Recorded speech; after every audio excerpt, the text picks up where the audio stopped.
आपदा प्रबंधन विभाग की अहम बैठक हुई है। मंत्री इरफान अंसारी की अध्यक्षता में बैठक हुई।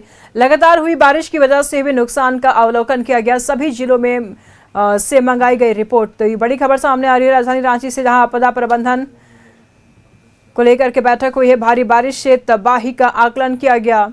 इस वक्त आपदा की वजह से 3 महीनों में राज्य में तकरीबन 431 लोगों की मौत हो चुकी है। वज्रपात, सर्पदंश, थंडरी नदी में डूबने जैसे आपदा से मौत हुई है। आपदा से मौत पर पीड़ित परिवार को राहत देने का कवायद अब तेज हो गई है। 44 करोड़ 85 लाख रुपए की राशि संबंधित जिलों में भेजी गई है।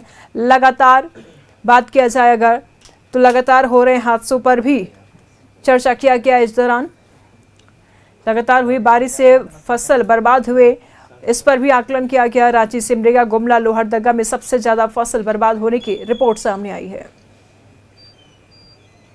खास करके रांची में आपका हुआ है 866 रकबा हेक्टेयर क्षति हुआ है, फसल नष्ट हुआ है। दूसरा है आपका लोहरदगा में आपका 1101 हेक्टेयर जो फसल नष्ट हुआ है। अगर आपने गुमला हम देखेंगे तो इसमें 378 जो है हमारा रकबा हेक्टेयर फसल नष्ट हुआ है। तो सिमडेगा भी है, देख रहे हो उतना ज़्यादा नहीं है। सबसे ज़्यादा है कि वज्रपात से लोगों की जान चली गई।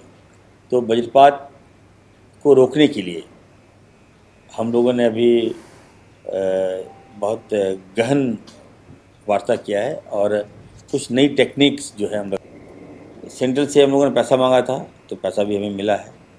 और जहाँ जहाँ हमें रिक्वायरमेंट होगा हम लोग अतिवृष्टि हुआ, ओलावृष्टि हुआ, बाढ़ हुआ, वज्रपात हुआ, पानी से डूबने में या सांप काटने में जो भी पैसा रिक्वायरमेंट होगा हम लोग इसको देंगे। स्तर से आए हम लोग 2 तथ्यों पे और जानकारी मांगे कि नुकसान कितना, आपदा से राहत देने के लिए ये देखना होता है कि नुकसान कम से कम 33% से ज़्यादा हो, तो उस पर हम लोगों ने और जानकारी मांगी। और दूसरा कि वो फसल बीमा से आच्छादित ना हो, क्योंकि बहुत सारे फसल होते हैं जो खास करके धान या गेहूँ है वो फसल बीमा से आच्छादित होगा, तो आच्छादित नहीं होने पे ही हम लोग आपदा से दे पाते हैं। ये 2 तथ्य पे हम लोग अनुचित वापस मांगे हैं, वो वापस अगर करके दे देंगे तो हम लोग इसमें, क्योंकि काफ़ी ज़्यादा गत वर्षों की तुलना करें तो काफ़ी ज़्यादा।